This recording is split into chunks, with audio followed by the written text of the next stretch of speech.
Hello ಎಲ್ರಿಗೂ ನಮಸ್ಕಾರ. Welcome to bachelors kitchen. ಇವತ್ತು ನಾನು ಮಾಡೋಕ್ಕೆ ಹೊರಟಿರೋದೇನು ಅಂತಂದರೆ ಆಲೂ ಟಿಕ್ಕಿ. ಆಲೂ ಟಿಕ್ಕಿಗೆ ಬೇಕಾಗಿರೋ ವಸ್ತುಗಳು: ಆಲೂಗಡ್ಡೆ 4ರಿಂದ 5 ಬೇಯಿಸ್ಕೊಂಡು ಇಟ್ಕೊಂಡಿದ್ದೀನಿ. ಅದಕ್ಕೆ 2 ಸ್ಲೈಸ್ ಬ್ರೆಡ್ ಪೀಸ್ನ ಆ್ಯಡ್ ಮಾಡಿ ಸಣ್ಣದಾಗಿ ಚೂರು ಚೂರಾಗಿ ಮಾಡಿಕೊಂಡು ಹಿಟ್ಟಿನ ಅದಕ್ಕೆ ನಾದ್ಕೋತಾ ಇದ್ದೀನಿ. ಚೆನ್ನಾಗಿ ನಾದ್ಕೊಂಡ್ಮೇಲೆ ಅದನ್ನು ಸೈಡಿಗೆ ಇಟ್ಕೊಳ್ಳಿ. ಸೊ ನಾನಿಲ್ಲಿ ನಾದ್ತಾ ಇರೋದು ನೀವು ನೋಡ್ತಾ ಇದ್ದೀರಾ. ಈ ಕನ್ಸಿಸ್ಟೆನ್ಸಿಗೆ ತೊಗೊಂಡು ಬಂದಿದ್ದೀನಿ. ಈ ಕನ್ಸಿಸ್ಟೆನ್ಸಿ ಬಂದಮೇಲೆ ನಾನು ಅದಕ್ಕೆ 2ರಿಂದ 3 ಈರುಳ್ಳಿ, ಹಸಿಮೆಣಸಿನ್ಕಾಯಿ 2ರಿಂದ 3, ಅದಕ್ಕೆ ಸ್ವಲ್ಪ ಕೊತ್ತಂಬರಿ ಸೊಪ್ಪನ್ನ ಹಾಕ್ಕೊಂಡು ಇನ್ನೊಂಚೂರು ನಾದ್ಕೋತೀನಿ. ಸೊ ಈರುಳ್ಳಿ ಹಾಕ್ಕೋತಾ ಇದ್ದೀನಿ, ಹಸಿಮೆಣಸಿನ್ಕಾಯಿ ಹಾಕ್ಕೊಂಡೆ, ಕೊತ್ತಂಬರಿ ಸೊಪ್ಪನ್ನ ಹಾಕ್ಕೊಂಡೆ. ಬೌಲ್ ಜಾಗ ಸಾಕಾಗಲಿಲ್ಲ ಅಂತ ಪ್ಲೇಟಲ್ಲಿ ತೊಗೋತಾ ಇದ್ದೀನಿ.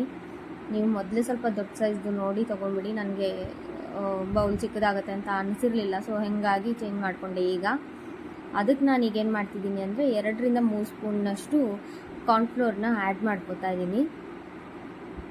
2ರಿಂದ 3 ಸ್ಪೂನ್ ಸಾಕು, ಅಂದರೆ ನಿಮಗೆ ಹಿಟ್ಟು ಸ್ವಲ್ಪ ಹದಕ್ಕೆ ಬರುತ್ತೆ.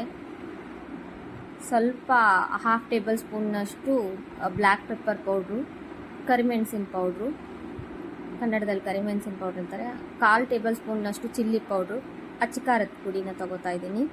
ಅದಕ್ಕೆ ರುಚಿಗೆ ತಕ್ಕಷ್ಟು ಉಪ್ಪು. ಗರಂ ಮಸಾಲ ಇಲ್ಲ ಅಂದರೆ ಅಡುಗೆನೇ ಆಗೋದಿಲ್ಲ ಅಂತ ನನ್ನ ಅನಿಸಿಕೆ. ಸೊ ಸ್ವಲ್ಪ ಗರಂ ಮಸಾಲನ ಆ್ಯಡ್ ಮಾಡ್ಕೋತಾ ಇದ್ದೀನಿ. ಈಗ ನೋಡಿ, ಗರಂ ಮಸಾಲ 1/4 ಟೇಬಲ್ ಸ್ಪೂನ್ನಷ್ಟು ಗರಂ ಮಸಾಲ ಸಾಕು. ಅದನ್ನು ಚೆನ್ನಾಗಿ ಹದಕ್ಕೆ ತೊಗೊಂಡು ಬರಬೇಕು, ಹಿಟ್ಟಿನ ಹದಕ್ಕೆ. ನೋಡಿ,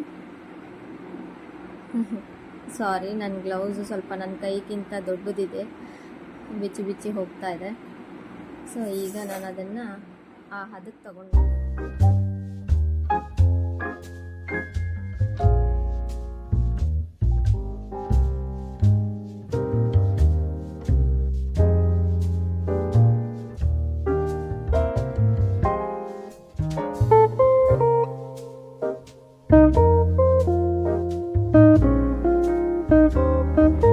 ಹೀಗೆ ಹಿಟ್ಟಿನ ಹದಕ್ಕೆ ತಂದಮೇಲೆ ಸಣ್ಣದಾಗಿ ಉಂಡೆಗಳ ಥರ ಮಾಡಿಕೊಂಡು, ಅಪ್ಪಟ್ಟೆ ಥರ ಮಾಡಿಕೊಂಡು ಅದನ್ನು ಎಣ್ಣೆಯಲ್ಲಿ ಡೀಪ್ ಫ್ರೈ ಮಾಡಬೇಕು. ನೋಡಿ, ಹೀಗೆ